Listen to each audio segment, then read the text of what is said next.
अस्सलाम वालेकुम। आज के इस लेक्चर में हम लोग चैप्टर नंबर 6 के असाइनमेंट क्वेश्चंस देखेंगे।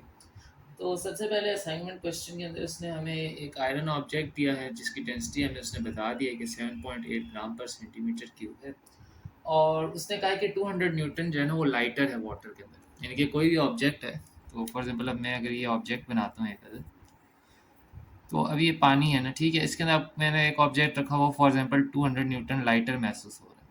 तो कोई एक फोर्स लग रही है ना ऊपर की तरफ जो कि उसको 200 न्यूटन लाइट कर रही है, जो कि उसको 200 न्यूटन कम लग रहा है, वेट इसका लग रहा है कि 200 न्यूटन कम हो गया है, ठीक है। तो वो क्या होगी, वो अपथ्रस्ट होगी, ठीक है। तो अपथ्रस्ट बस इधर यही है कि हमें ये पता चल गया कि अपथ्रस्ट जो 200 न्यूटन है। तो अब अपथ्रस्ट का क्या फार्मूला होता है, रो जी वी, यानी कि density into acceleration due to gravity into volume of the object, ठीक है। तो वाटर की डेंसिटी हमें पता है कि 1000 किलोग्राम पर मीटर क्यूब होती है। इसको फिर इस फार्मूले के अंदर पुट करेंगे। अच्छा, ये जो डेंसिटी है ना, ये डेंसिटी है हमारे पास लिक्विड की, यानी कि फ्लूइड की, जिसके अंदर जो है थ्रस्ट लगा रहा है, उस ऑब्जेक्ट की डेंसिटी नहीं है। तो यहाँ पे हमने फिर इस तरह करके वॉल्यूम ऑफ ऑब्जेक्ट निकाल लिया, जो कि हमारे पास आया 0.0204 मीटर क्यूब। अच्छा, इसके बाद फिर हमें पता है कि डेंसिटी जो है वो इज इक्वल टू होती है मास पर यूनिट वॉल्यूम, ठीक है। डेंसिटी जो इज इक्वल टू होती है मास पर यूनिट वॉल्यूम, और वॉल्यूम इनटू अगर हम डेंसिटी करते हैं तो वो क्या हो जाएगा, मास की इक्विवेलेंट आ जाएगा। अच्छा, अब हमें जो है आयरन की डेंसिटी दी गई है 7.8 ग्राम पर सेंटीमीटर क्यूब। अब हमने इसको किलोग्राम पर मीटर क्यूब में कन्वर्ट करना है। तो हम इस तरह करेंगे कि 7.8 ग्राम और सेंटीमीटर क्यूब लिख दिया। अब ग्राम से किलोग्राम में जाना है ना, तो ग्राम एक छोटी यूनिट और किलोग्राम एक बड़ी यूनिट है। तो क्या करेंगे, छोटी से बड़ी जब भी जाना है तो डिवाइड करते हैं, तो डिवाइड बाय 1000 कर देंगे। इसी तरह सेंटीमीटर क्यूब है। अच्छा, अब सेंटी का मतलब क्या होता है, 10⁻⁻²। जब क्यूब आ गया ना, तो इसका मतलब ये है कि क्यूब मीटर पे भी है और क्यूब सेंटी पे भी है, दोनों पे क्यूब है। तो अब हमने सिर्फ सेंटी को ही खत्म करना है, क्योंकि मीटर क्यूब तो एज इट इज रहना चाहिए। तो हम क्या करेंगे, 10⁻⁻² की पावर 3, ठीक है। और ऐसा करके हमारे पास 7800 किलोग्राम पर मीटर क्यूब में आ जाएगा, यानी कि एसआई यूनिट्स में। उसके बाद फिर क्या करेंगे, हम इसको मैथ निकाल लेंगे इसका। अब हमारे पास मैथ आ गया। अब जो वेट होता है, वेट क्या है, एक फोर्स है ना, force is equal to M में होता है, जबकि weight is equal to M G होता है, यानी कि G acceleration due to gravity. तो वही हम पुट करेंगे, मैथ जो हमने निकाला 159.12 इंटू 9.8, और हमारे पास वेट आ जाएगा 1559.376 न्यूटन। अगले क्वेश्चन की तरफ मूव करते हैं। अच्छा, तो अगला क्वेश्चन जो है वो असाइनमेंट 6.2 है, जिसके अंदर उसने हमें कहा है कि एक रेन ड्रॉप है जिसका रेडियस 0.3 मिलीमीटर है, ठीक है। और जो विस्कोसिटी है एयर की, वो इज इक्वल टू है 1.8 इंटू 10⁻⁻5 किलोग्राम पर मीटर पर सेकेंड। आप इसको पास्कल सेकेंड भी लिख सकते हैं। अब डेंसिटी ऑफ वाटर हमें पता होनी चाहिए, ठीक है। डेंसिटी ऑफ वाटर कितनी होती है, 1000 किलोग्राम पर मीटर क्यूब। अच्छा, अब terminal velocity of a spherical object, spherical body की, वो हमने ये निकाली थी, हमने पढ़ी थी बुक में, ठीक है। तो यह फार्मूला है उसका, 2 ρ g r²/9 ईटा। इधर जो डेंसिटी है ना, वो डेंसिटी हमने निकाली थी मैथ से, ठीक है, जब हमने फार्मूला डिराइव किया था। तो उसके अंदर क्या था कि मैथ किसका था, ऑब्जेक्ट का था। तो जब हमने ऑब्जेक्ट के ही मैथ से डेंसिटी निकाली है, यानी कि density is equal to mass per unit volume ना, तो density into volume is equal to mass कर दिया था, ठीक है। मैथमेटिक देखो, density is equal to mass per unit volume होता है। तो उधर हमारे पास एम जी कुछ था। तो इधर क्या हुआ कि जब वेलोसिटी से मल्टीप्लाई की, तो हमने मैथ को रिप्लेस कर दिया रो इंटू वी, ठीक है। तो आप देखिए किसका डेंसिटी होगी, ऑब्जेक्ट की डेंसिटी होगी। अब आप खुद सोचें कि एक जो है वो लिक्विड का, यानी कि ड्रॉप है, सही है, ठीक है। और वो इधर फॉल कर रहा है, तो इधर ये एयर है ना साथ में।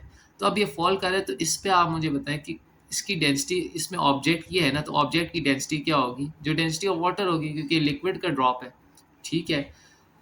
तो अब क्या होगा फिर, 2 ρ g r²/9 ईटा। वही फार्मूले के अंदर सारी वैल्यूज पुट कर देंगे और हमारे पास जो है वो आंसर आ जाएगा, ठीक है। ईटा जो है विस्कोसिटी ऑफ एयर है, यानी कि एयर जो रेजिस्टेंस दे रहा है वो इस ऊपर की तरफ होगी। तो ये हमारे पास क्या हो गया, ये हमारे पास सारा, यानी कि इसको कितनी फोर्स लग रही है ब्रेक करने में।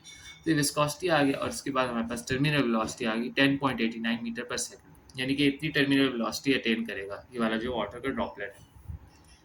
इसके बाद अगला क्वेश्चन है असाइनमेंट 6.3। इसके अंदर ये हमसे पूछता है कि जो डीप वाटर है, यानी कि जो वाटर डेप्थ में होता है, वो आहिस्ता क्यों फ्लो करता है उसकी निस्बत के जो वाटर शैलो होता है, यानी कि जो सतह के करीब करीब होता है। तो अब हमें इक्वेशन ऑफ कॉन्टिन्यूटी पता है, ठीक है, A1 V1 is equal to A2 V2। जो कि हमेशा कांस्टेंट होती है, यानी कि अगर मैं इसको बढ़ाऊंगा तो ये कम हो जाएगा ताकि वैल्यू जो है वो एक कांस्टेंट रहे। ठीक है।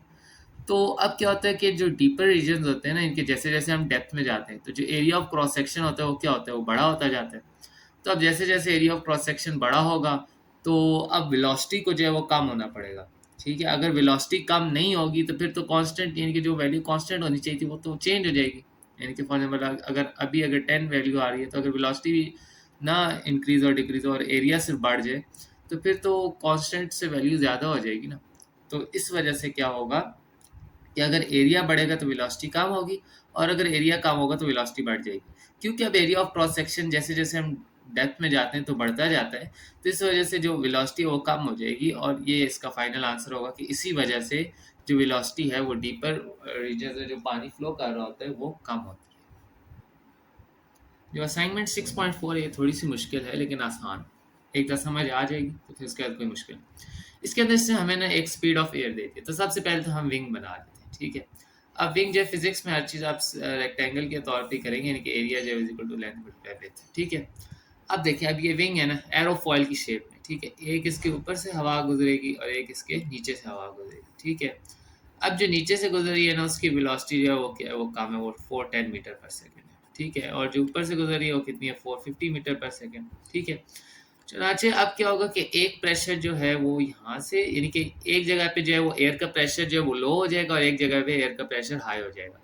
तो अब हमें पता है कि प्रेशर ऑफ एयर जो है ना वो इन्वर्सली प्रोपोर्शनल है टू वेलोसिटी। जो प्रेशर ऑफ एयर है वो इन्वर्सली प्रोपोर्शनल है टू वेलोसिटी। तो अब अगर यहाँ पे वेलोसिटी कम है तो यहाँ पे क्या होगा, प्रेशर हाई होगा। ठीक है। और यहाँ पे वेलोसिटी ऑफ एयर ज़्यादा है तो यहाँ पे क्या होगा, प्रेशर लो होगा। अब चीज़ें किधर से जाती हैं, कि अगर आप फोर्स कहें, अगर आप विंड कहें, तो वो कहाँ से जाती है, हाई प्रेशर एरिया से लो प्रेशर एरिया की तरफ। तो इसी वजह से प्रेशर डिफरेंस की वजह से इस पर एक इस तरह करके फोर्स लगेगी। ठीक है। जिसकी वजह से, जिसको हम अपलिफ्ट फोर्स कह सकते हैं, जिसकी वजह से ये विंग जो है ये ऊपर की तरफ फोर्स लगाएगा और जो हमारे पास जो जहाज़ है वो हवा में उड़ना शुरू हो जाएगा। ठीक है। तो अब हम यहाँ पे कैलकुलेशंस करते हैं। तो सबसे पहले तो हमने क्या करना है कि अपलिफ्ट फोर्स निकालनी है। ठीक है। अब हमें पता है कि pressure is equal to force per unit area होता है। तो force is equal to pressure into area. एक हमें एरिया चाहिए और एक हमें नेट प्रेशर चाहिए। नेट प्रेशर का मतलब ये है कि जो हमारे पास जो दोनों प्रेशर है ना, जो एक ऊपर की तरफ प्रेशर और एक नीचे की तरफ प्रेशर है, तो नेट प्रेशर का मतलब ये है कि higher pressure minus lower pressure. ठीक है। यानी कि जो टोटल प्रेशर जो उस पर लग रहा है, जो उसको एक मोशन दे रहे हैं। ठीक है। तो ये हो गया हमारे पास। तो अब क्या होगा, बर्नौलीज इक्वेशन यूज़ करते हैं। ठीक है। बर्नौलीज इक्वेशन के अंदर क्या होता है, P one plus one by two rho V one का square plus rho G H one is equal to P two plus one by two rho V two का square plus rho G H two. अच्छा, अब जो height है wing की, देखिए अब ground से जो हाइट है विंग की वो तकरीबन सेम है। यहाँ पे भी सेम है, यहाँ पे भी सेम है, तो हम उसको फिर कंसिडर नहीं करेंगे। तो हम क्या करते हैं, H one is equal to H two. अब अगर दोनों तरफ एच ही है तो ये इधर आके माइनस हो जाएगा, कैंसिल आउट हो जाएगा, बाकी दोनों फैक्टर्स तो सेम है। तो इसको फिर हम हटा देते हैं। फिर हमारे पास रह जाते हैं P one plus one by two rho V one square is equal to P two plus one by two rho V two square. अच्छा, अब हमें आंसर चाहिए पॉजिटिव में। ठीक है। अब पॉजिटिव में आंसर चाहिए तो अब हमें कुछ इस तरह का करना है कि जब हम माइनस करें ना प्रेशर्स को, यानी कि प्रेशर टू और प्रेशर वन को माइनस करें तो हमारे पास जो आंसर है वो पॉजिटिव आए। तो नेट प्रेशर देखें, अब आप खुद देखें कि नीचे का जो प्रेशर है, अच्छा इस तरह करें, देखिए वी वन था ना तो इसको मैं वी वन कह देता हूँ। ठीक है। ये वी टू था, इसको वी टू कह देता हूँ। जिसकी वजह से जो प्रेशर हाई है वो क्या है, वो प्रेशर टू है। और इसकी जो वजह से जो प्रेशर लो है वो क्या, प्रेशर वन है। अब प्रेशर टू ज़्यादा है, प्रेशर वन कम है, तो P two minus P one करेंगे तो हमारे पास पॉजिटिव वैल्यू आएगी, यानी कि हमारे पास नेट प्रेशर आ जाएगा। तो यही मैंने इधर भी लिखा है कि हमने प्रेशर डिफरेंस निकाला, net pressure equal to P two minus P one. अच्छा, तो अब हमने क्या किया, P two minus P one को एक जगह पे आइसोलेट कर लिया और उसकी जो वैल्यू इक्वल टू के दूसरी तरफ ले गए और जो हमारे पास ये वैल्यू बन गई। अच्छा, अब क्या किया, हमें नेट प्रेशर, इनकी P two minus P one is equal to net pressure है जो कि प्रेशर लग रहा है, वो इज इक्वल टू हो गया वन बाई टू रो, दोनों में वन बाई टू भी दोनों में, तो कॉमन ले लिया, वी वन का स्क्वायर माइनस वी टू का स्क्वायर। ठीक है। अब जो हमें वैल्यूज़ पता है वो हमने डाली इनपुट की और यहाँ पे जो है वो डेंसिटी ऑफ एयर आएगी और फिर हमारे पास क्या नाम है इसका, और यहाँ पर जो डेंसिटी ऑफ एयर आएगी और डेंसिटी ऑफ एयर को हमने जब पुट किया तो हमारे प्रेशर आ गया 22,188 पैस्कल्स। अब जैसे कि मैंने पहले भी इक्वेशन ये डिराइव की थी, अभी फिर से कर देता हूँ। Pressure is equal force per unit area होता है। अब अपलिफ्ट फोर्स जो है is equal to pressure into area. ठीक है। यानी कि जो प्रेशर लग रहा है एरिया, तो अब क्या है जी, area is equal to length into width. तो 15 मीटर्स लेंथ दी हुई थी, 3 मीटर्स विड्थ दी हुई थी, 45 मीटर स्क्वायर जो एरिया आ गया। तो अपलिफ्ट फोर्स जो लगेगी वो इज इक्वल टू होगी प्रेशर जो कि लग रहे हैं इनटू एरिया। तो ये हमारे पास आ जाएगा 998,460 न्यूटन, यानी कि अपलिफ्ट फोर्स जो है वो हमारे पास है 998.46 किलो न्यूटन। ठीक है, ऐसे रहने दे, ऐसे रहने दे, जैसा आपको बेहतर लगे। तो ये हमारा आंसर कंप्लीट हो गया और यहीं पे हमारी जो है असाइनमेंट खत्म होती है चैप्टर नंबर 6 की।